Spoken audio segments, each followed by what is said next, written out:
सुनोगी। अरे भाई तूने सुना क्या? सुना क्या भाई? हम सबकी बात है, किसके चिगाड़ी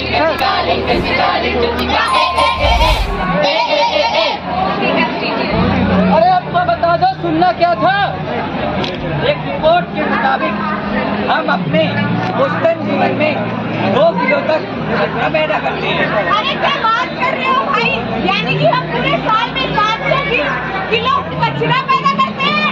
इसका मतलब भारत में रहने वाले 140 करोड़ लोग पूरे वर्ष में 280 करोड़ कचरा पैदा करते हैं। बाप रे बाप, मेरी तो सांसें फूलने लगी। स्वागत है आप सभी देवी और सज्जनों का हमारे इस नुक्कड़ नाटक। तो आज हम बात करने वाले हैं सस्टेनेबल लाइफस्टाइल के बारे में, यानी कि टिकाऊ जीवन शैली, यानी कि सस्टेनेबल लाइफस्टाइल यानी कि टिकाऊ जीवन शैली यानी कि सस्टेनेबल लाइफस्टाइल। तो सस्टेनेबल लाइफस्टाइल को अपनाने से हमारे लिए जरूरत पहुँचता है, या फिर ये कहा जाए कि कोई पहुँचता ही नहीं। एक घंटा है भी हमारे अपनाने से हमारे आने वाली फ्यूचर जनरेशन के लिए एक अच्छे और नए एनवायरनमेंट का निर्माण होता है। तो बात है मुद्दे की बात कर कि हम अपनी छोटी छोटी आदतों को कैसे बदल के सस्टेनेबल लाइफस्टाइल को अपना सके। यही समझाने के लिए हमने इस नाटक को 2 भागों में डिवाइड किया है और भाग में यह बताएंगे कि हम अपनी रोजमर्रा की जिंदगी में क्या चेंज करेंगे ताकि हम एनवायरनमेंट को अपना सके। तो पहला बदलाव है ट्रांसपोर्टेशन। अरे भाग्यवान भाग्यवान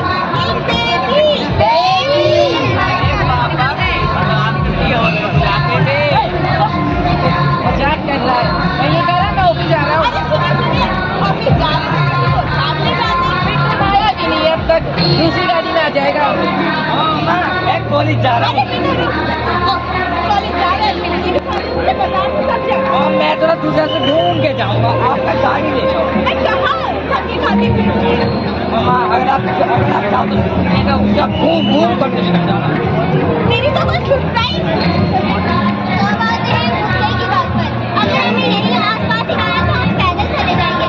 अगर हमारे घर में साइकिल रखी है तो इससे हमारे एनवायरनमेंट को सेहत भी, अगर हम सेहत भी रहेंगे और हमारे एनवायरनमेंट को हानि भी नहीं होगा।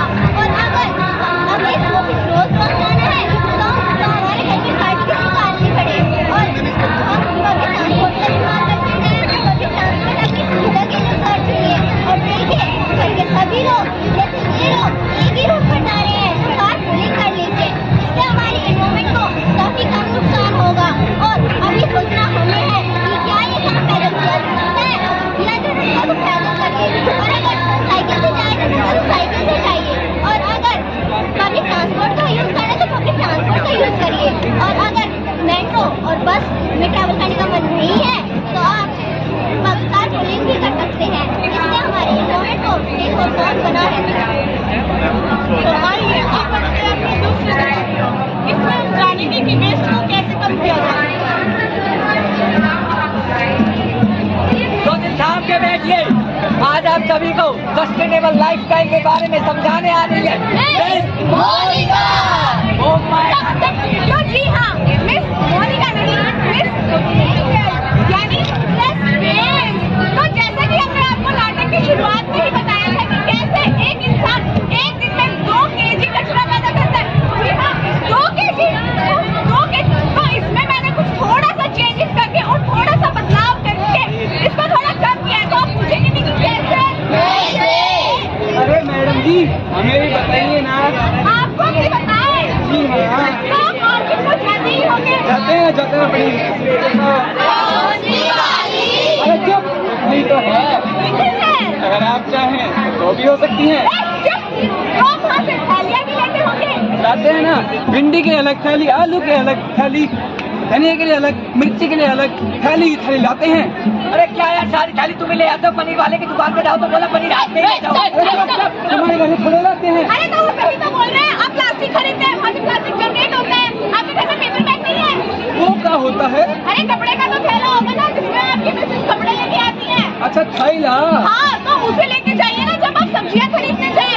अरे मैडम अभी हम वही थैला लेके जाएंगे, वो वही पॉलिथीन देगा, उसको वहीं फेंक के देंगे। हाँ, थैला चोर।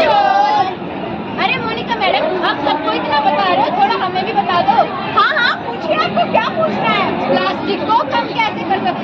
ये आपकी बात, ये तो बिल्कुल सही है कि हर जगह प्लास्टिक प्लास्टिक हो रहा है। इसका मेरे पास एक सोल्यूशन तो है, जरा बताइए ना। जब हमारे पास ऐसे कोई प्लास्टिक आता है तो उसको ऐसे यूज करते हैं और फेंक देते हैं। अब से ना ऐसा बिल्कुल भी नहीं करना है। तो क्या करना है, जब हमारे पास कोई प्लास्टिक आता है उसको यूज करते हैं और फेंक देते हैं। उसको अच्छे से वॉश कर लीजिए, जैसे डिटर्जेंट से, रिन से, और उसको किचन साइड में रख दीजिए। और उसके बाद उसमें कुछ सामान रख दीजिए, जैसे टमाटर मत रखना क्योंकि वो खराब हो जाएंगे। जैसे काजू रख लिए, बादाम रख लिए। अब से मैं भी ग्लास के ही जार लाऊंगी। हाँ हाँ, जैसे कि हमारी मम्मियाँ करती हैं। हाँ हाँ, जब धोखेबाज है, से कुछ नहीं जानता, बस मोनिका बहन से बातें करती है। अरे चुप। हाँ हाँ, पूछिए आपको क्या पूछना है? मैडम, हम कितना भी रोके थोड़ा प्लास्टिक तो हमारे घर में आ ही जाता है। ये बात तो है, लेकिन जो आपने मेरे से पूछा है ना, अब वो मैं नहीं, अब आप बताएंगे। मैडम, हम कितना भी रोके थोड़ा प्लास्टिक तो हमारे घर में आ ही जाता है। हाँ, कई बार ऐसी सिचुएशन आ ही जाती है जिसमें थोड़ा ना थोड़ा प्लास्टिक तो हमारे घर पर आ ही जाता है। इसके लिए मेरे पास एक सोल्यूशन है। ये देखिए, ये है इको ब्रिक। ध्यान से देखिए, ये है इको ब्रिक। इसके अंदर 300-400 का प्लास्टिक है। सच में 300-400 का प्लास्टिक है इसके अंदर। मैडम, इसका करना क्या है? खा लो। अबे चुप, नहीं तो सर बोल देंगे तुम्हारा। हम तुम्हारे सर फोड़ देंगे। क्या मैडम, आप हमेशा की रहती है, उनसे कुछ चाहिए ना। ठीक है, छोड़ो उसे। इसके अंदर प्लास्टिक, जितना भी प्लास्टिक वेस्ट हमारे पास होता है वो इसके अंदर भरा जाता है। इसको भरो भरो भरो और भरे जाओ। जब